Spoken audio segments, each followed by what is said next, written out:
So அடுத்து நம்ம பார்க்க போற டாபிக் சமசப்தம பாவங்கள். இந்த பேர்ல உங்களுக்கு என்ன தெரிய வருது? சமசப்தமம். ஃபர்ஸ்ட் சப்தமம் அப்படிங்க கொடுத்திருக்கேன்ல, உங்களுக்கு என்ன இன்ஃபர்மேஷன் கிடைக்குது? 7. ஏன் மேடம் 7ன்னு சொன்னீங்க? சப்த ரிஷி, அப்புறம் என்ன சார்? சப்த ரிஷிகள், அப்புறம் சப்த சப்தம் சொல்லும் போது இந்த 7 பேர்னு வருது இல்ல, சப்த அப்படிங்கிறது 7 சார். ஓகேங்களா? இங்க சமசப்தம பாவங்கள்லாம் என்னன்னு கேட்டீங்கன்னா, ஒரு பாவத்தை அதை 7ஆம் பாவத்தோட கம்பேர் பண்ண போறோம், சேர்த்து பார்க்க போறோம். அதான். சோ இப்போ இதுக்கு டெஃபினிஷன் சார் எழுதிக்கோங்க. ஒரு பாவம் அதன் 7ஆம் பாவத்தோடு சேரும் பொழுது, ஒரு குறிப்பிட்ட பாவம் அந்த பாவத்திலிருந்து எண்ணி வரக்கூடிய 7ஆம் பாவத்தோடு சேரும் பொழுது சமசப்தம பாவமாக அழைக்கப்படும். ஒரு பாவம் அதன் 7ஆம் பாவத்தோடு சேரும் பொழுது சமசப்தம பாவமாக அழைக்கப்படும். ஏன் சார் சமம்னு கொடுத்திருக்கோம்? ஒண்ணும் இல்ல, காலபுருஷத்தப்படி 7ஆம் ராசி எது? துலா ராசி. என்ன சார் சிம்பிள்? சமம். அதனாலதான் பகிர்ந்து கொள்ளுதல் அப்படிங்கிற காரகத்தை அங்க வச்சாங்க. சோ ஒரு பாவம் 7ஆம் பாவத்தோட சேரும்போது சமசப்தம பாவங்கள் அழைக்கப்படும். இப்ப லக்ன பாவத்தை எடுங்க, ஹீரோ எடுங்க, ஜாதகத்தோட தலைமை பீடம். லக்ன பாவத்துக்கு 7ஆம் பாவம் எது? சோ லக்னத்துல 7 என்ன? 7 வரும். அப்ப 1 7 என்பது ஒரு சமசப்தம பாவம் சார். ஓகேங்களா? 1 7 அப்படிங்கிறது ஒரு சமசப்தம பாவம். அடுத்து என்ன சார்? 2ஆம் பாவத்தை எடுத்தீங்கன்னா 2க்கு 7 வந்து 8 வரும். 2 8 இன்னொரு சமசப்தம பாவம். அடுத்து 3 3க்கு 7 9ஆம் பாவம், இது ஒரு சமசப்தம பாவம். அடுத்து 4ஆம் பாவத்தை எடுங்க, 5ஆம் பாவத்தை எடுங்க, அடுத்து 6ஆம் பாவத்தை எடுங்க. 6ல இருந்து 7 என்னீங்கன்னா உங்களுக்கு 12 வரும். சோ 12 பாவங்களை நம்ம 6 சமசப்தம பாவங்களா பிரிக்கலாம். சமசப்தம பாவங்கள் பாருங்க, எல்லாம் ஒரே அணி. சார் அப்புறமா ஒரு பாயிண்ட் சொன்னாரு. சோ இப்போ நான் சொல்ல போறது என்னன்னு கேட்டீங்கன்னா, சமசப்தம பாவங்கள் ஜாதகருக்கு என்ன விளைவு தருமோ அதே விளைவு தான் ஜாதகர் தொடர்பு கொள்ளும் நபர்களுக்கும் கொடுக்கும். Okay sir? ஒண்ணு இல்ல, சின்ன எக்ஸாம்பிள் சொல்றேன் பாருங்க. இந்த 2 பாவங்கள் எடுங்க, 6 12.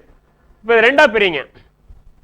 ஏன்னு ஒரு ஜாதகர் இருக்காரு, பின்னு ஒரு ஜாதகர் இருக்காரு. ஓகேங்களா? ஏங்கிற ஜாதகருக்கு 6 ஆபரேட் ஆகுது சார்.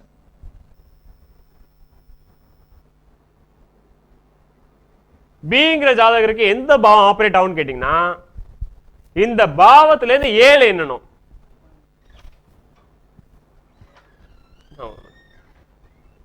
ஏங்கிற ஜாதகருக்கு 6 ஆபரேட் ஆகுது.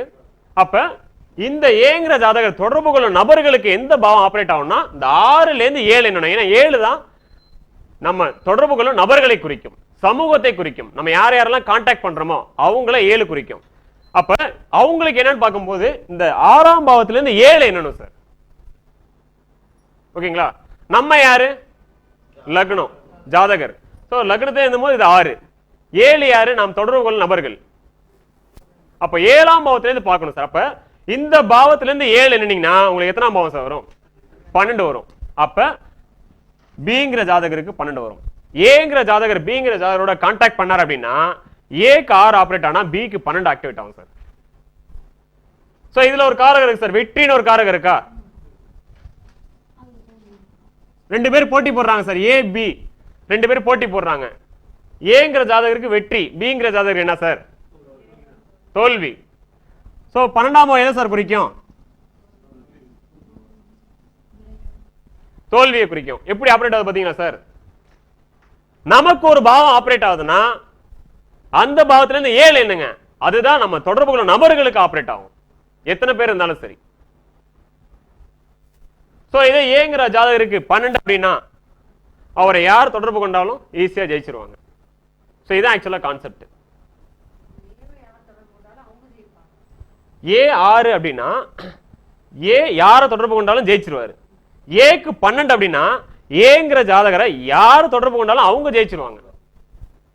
நமக்கு 6 இருக்கணும், அப்பதான் நமக்கு வெற்றி. சோ இதான் சார் ஆக்சுவலா கான்செப்ட். புரியல. ஆமா ஆமா ஆமா ஆமா. அதாவது எந்த பாவம் எந்த கிரகம் 6 லிங்க் ஆகுதோ அந்த பாவ காரக ரீதியா அந்த கிரக காரக ரீதியா ஜாதகரை வீழ்த்தவே முடியாது. ஒருத்தரோட ஜாதகத்துல புதன் 6 அவர்கிட்ட பேசி ஜெயிக்க முடியாது, பேசவே முடியாது சார் அவர்கிட்ட. புதன் ஒரு ஜாதகத்துல 6 அப்படின்னா இல்ல பேச்ச குறிக்கிற 2ஆம் பாவம் 6 அப்படின்னா அவங்க கிட்ட பேசி ஜெயிக்கவே முடியாது. எப்படி பேசினாலும் பிளாக் பண்ணிடுவாங்க. ஏன்னா புதன் 6னா இல்ல 2ஆம் பாவம் 6னா ஜாதகருக்கு தான் 6. ஜாதகர் தொடர்பு கொள்ள நபர்கள், ஜாதகர் பேசக்கூடிய நபர்கள், அவங்களுக்கு இந்த 6 12 வந்துடும். அப்ப அவங்களுக்கு பேச்சுல தோல்வி, ஜெயிக்கவே முடியாது சார். ஒருத்தர் ஜாதகத்துல செவ்வாய் 6 விளையாட்டுல அவங்க கூட ஜெயிக்கிறது கஷ்டம். தொடர் வெற்றி. இன்னைக்கு விளையாட்டுத்துறையில பிரகாசிப்பவர்கள் பாத்தீங்கன்னா பெரும்பாலான கிரகங்கள் பெரும்பாலான பாவங்கள் 6 லிங்க் இருக்கும். செவ்வாய் 6 லிங்க் ஆனாலும் பரவாயில்ல சார், பெரும்பாலான கிரகங்கள் பெரும்பாலான பாவங்கள் லிங்க் ஆனாலே உங்களுக்கு தசாபுதியில கண்டினியூஸா 6 வரும். ஜாதகருக்கு வெற்றியை கொடுத்துக்கிட்டே இருக்கும். அப்பதான் மேல மேல போயிட்டே இருக்க முடியும். ஃபேமஸான ஸ்போர்ட்ஸ் மேன்லாம் பாத்தீங்கன்னா 6 லிங்க் இருக்கும் சார். செவ்வாய் 6 லிங்க் இருக்கும், பெரும்பாலான கிரகங்கள் பாவங்கள் 6 லிங்க் இருக்கும். சோ அதான் நீங்க புரிஞ்சுக்கணும். சோ இப்ப நம்ம விஷயத்துக்கு வருவோம் சார். நமக்கு ஒரு பாவனா அந்த பாவத்துல எண்ணி வர 7ஆம் பாவம் நம்ம தொடர்புள்ள நபர்களுக்கு ஆப்ரேட் ஆகும். இப்ப சமசுத்தம் பாவங்களுக்கு வாங்க. நமக்கு 1 ஆப்ரேட் ஆகுதுன்னா நம்ம தொடர்புள்ள நபர்களுக்கு 7 ஆப்ரேட் ஆகும். நமக்கு 7 ஆப்ரேட் ஆனா நம்ம தொடர்புள்ள நபர்களுக்கு 1 ஆப்ரேட் ஆகும். ஏன்னா 7ல இருந்து 7 எண்ணினா 1 வரும். அப்ப நமக்கு 1 7 ஆப்ரேட் ஆகுதுன்னா நம்ம தொடர்புள்ள நபர்களுக்கு 1ல இருந்து 7 7, 7ல இருந்து 1, 7ல இருந்து 7 1. அப்ப அவங்களுக்கு 1 7 தான். சோ நமக்கு 3 9னா நம்ம தொடர்புள்ள நபர்களுக்கு பாத்தீங்கன்னா 3ல இருந்து 7 எண்ணுங்க 9 வரும், 9ல இருந்து 7 எண்ணுங்க 3 வரும். அப்ப 9 3, அதுவும் 3 9 தான். சோ சமசப்தம பாவங்கள் ஜாதகருக்கு என்ன விளைவை தருமோ அதே தான் ஜாதகர் தொடர்புள்ள நபர்களுக்கும் தரும். சமசப்தம பாவங்கள் ஜாதகருக்கு என்ன விளைவை தருமோ அதே விளைவை தான் இல்ல அதே விளைவு தான் சேம் ஆபரேஷன் மேடம். ஆக்சுவலா இல்ல 6 12 6 12 ரெண்டுமே ஆபரேட் ஆகுது. வெறும் 6னா தான் நமக்கு வெற்றி அவங்களுக்கு தோல்வி. இவங்க 6 வருது 12 வருது என்ன சொல்லுவீங்க? ஏங்கிற ஜாதகருக்கு 6 வருது 12 வருது அப்ப என்ன சொல்லுவீங்க? வெற்றி தோல்வி மாறி மாறி இருக்கும். அப்ப இவங்களும் வெற்றி தோல்வி இவங்களும் வெற்றி தோல்வி மாறி மாறி ஜெயிச்சுக்கிட்டே இருப்பாங்க. ஒரு ஒண்ணு இல்ல, ஒரு ஸ்போர்ட்ஸ் மேன் வந்து ஜாதகத்துல செவ்வாய் 6 12 வச்சுக்கோங்க, ஒரு மேட்ச் ஜெயிப்பாரு ஒரு மேட்ச் தோப்பாரு. ஒரு மேட்ச் அது சேம் விளைவு தானே. அது நம்ம ஜெயிக்கிறோம் அவங்க தோக்குறாங்க, நம்ம தோக்குறோம் அவங்க ஜெயிக்கிறாங்க. சேம் விளைவு தானே, கூட்டு கழிச்சு பார்க்கும்போது சேம் விளைவு தானே. அதுதான் நான் சொல்ல வரேன். நான் சம சப்தம பாவங்கள் ஜாதகருக்கு என்ன விளைவை தருமோ அதே விளைவை தான் ஜாதகரை தொடர்பு கொள்ளும் நபர்களுக்கும் தரும். அவங்க எந்த ஒரு விஷயத்திலையும் ஜெயிக்கக்கூடிய ஆட்கள். வெற்றி அப்படிங்கறது அவங்களுக்கு பிரதானமா இருக்கும். எந்த ஒரு விஷயத்தையும் அசால்ட்டா விட மாட்டாங்க. போராடி ஜெயிக்கக்கூடிய ஆளுங்க, போராடி ஜெயிக்கக்கூடிய ஆட்கள். லக்னம் 8னா போராடி தோற்கக்கூடிய ஆட்கள், போராடிட்டே இருக்கிறது. 6னா போராடி ஜெயிக்கிறது. எந்த ஒரு விஷயத்தையும் அசால்ட்டா விட மாட்டாங்க. லக்னம் 6ங்கிறது ஒரு நல்ல அமைப்பு. ஆனா ஆக்சுவலா அது சமூக பார்வையில இருந்து பார்க்கும்போது அது ஒரு மோசமான அமைப்பு. ஏன்னா ஈகோ வந்துடும். லக்னம் 6னாலே அந்த ஆதிக்க மனப்பான்மை ஒரு ஆணவம் கூட சேர்ந்து வந்துடும். ஜாதகரோட குணாதிசயங்கள் அப்படிங்கிறது லக்ன பாவம் தானே. லக்னம் 6 என்ன சார்? 6ங்கிறது ஆதிக்கம். ஜாதகர் ஆதிக்க மனப்பான்மையோட இருப்பார். யாரு கூடயும் ஈகோ இருக்கும். என்ன சார் சொல்றது கரெக்டா சார்? சோ இப்ப புரியுதா உங்களுக்கு? சமசப்தம பாவங்கள் ஜாதகருக்கு என்ன விளைவு தருமோ அதே தான் ஜாதகரை தொடர்பு கொள்ளும் நபர்களுக்கு தரும். இன்னொரு பாயிண்ட் சார், அடுத்தது சமசப்தம பாவங்களை அதன் முந்தைய சமசப்தம பாவங்கள் தான் கெடுக்கும். இப்ப இண்டிவிஜுவலா பார்த்தோமா இல்லையா, ஒவ்வொரு பாவத்தையும் எந்தெந்த பாவங்கள் கெடுக்கணும். இப்ப ஒரு சமசப்தம பாவத்தை எடுத்துக்கோங்க. இந்த 3 9 அப்படிங்கிற சமசப்தம பாவத்தை எந்த பாவங்கள் கெடுக்கும் அப்படின்னா 2 8 அப்படிங்கிற சமசப்தம பாவங்கள் தான். ஓகேங்களா?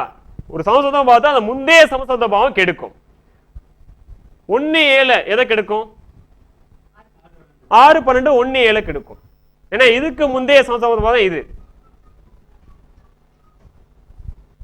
ஓகே சார், ஒண்ணு இல்ல. இப்போ ஒரு எக்ஸாம்பிள் சொல்றேன் பாருங்க. இங்க 3 9 இருக்கு சார்.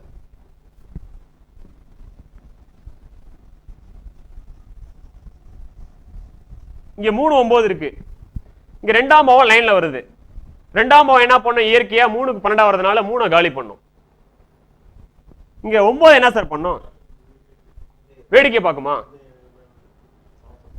அதாவது 3 9 இங்க இருக்கு, 2 இங்க இருக்கு. 2ஆம் பாவம் என்ன பண்ணும்? 3 அடிக்கக்கூடிய பவர் இருக்கு, இரு காலி பண்றேன்னு சொல்லிட்டு இந்த 2 என்ன பண்ணும்? 3 காலி பண்ணும். கூட இருக்க 9 வேடிக்கை பார்க்குமா? என்ன சார்? கூட இருக்க 9 பாத்தீங்கன்னா இந்த 2க்கு 8 வரும். 2லேந்து 9 என்னீங்கன்னா 8 வரும். அப்போ 9க்கு 2 அடிக்கக்கூடிய பவர் இருக்கா இல்லையா? ஒரே போடா போட்டுரும் 2 ஆக்சுவலா. என்ன சார்? அப்ப நம்ம என்ன புரிஞ்சுக்கலாம் அப்படின்னா, ஒரு சம சப்தம பாவத்தை இன்னொரு சம சப்தம பாவத்தால மட்டும்தான் உடைக்க முடியும், தனி பாவத்தால உடைக்க முடியாது. இப்போ 3 9க்கு இங்க 2 வராம 2 8ன்னு வந்துச்சுன்னா 2 வந்து 3 காலி பண்ணும், 8 வந்து 9 காலி பண்ணும். கரெக்டா சார்? 2 மட்டும் வந்தா இங்க 9 கிட்ட மாட்டிக்கும் சார், தனியா வந்து மாட்டிக்கும். நல்லா கவனிங்க சார், இந்த சமசப்த பாவங்கள் எல்லாமே ஜோடி பாவங்களா சொல்லலாம். ஏன் சார்? ஏன்னா லக்னம் ஜாதகர் 7 வாழ்க்கை துணை ஜோடின்னு சொல்றோமா இல்லையா? அப்ப எல்லாமே கணவன் மனைவி போல. கணவன் மனைவி 2 பேர் இருக்காங்க, ஒரே ஒருத்தர் வந்து உள்ள வராரு. புரியுதா இல்லையா? கணவனை பத்தி தப்பா பேசினா மனைவி விட்டு கொடுத்துருவாங்களா? மனைவி பத்தி தப்பா பேசினா கணவன் விட்டு கொடுத்துருவாங்களா? இங்க இவரு 9ஆம் பாவம் 3க்கு பவர் கொடுத்துருவாரு. அப்ப 2ஆம் பாவம் காலி ஆயிரும். 2 8 வந்துச்சுன்னா இவங்க காலி. இந்த ஜோடியை இந்த ஜோடியால உடைக்க முடியும். அந்த மாதிரி நீங்க புரிஞ்சுக்கணும். ஓகே சார், அடுத்த டாபிக் போயிடலாமா? Okay sir.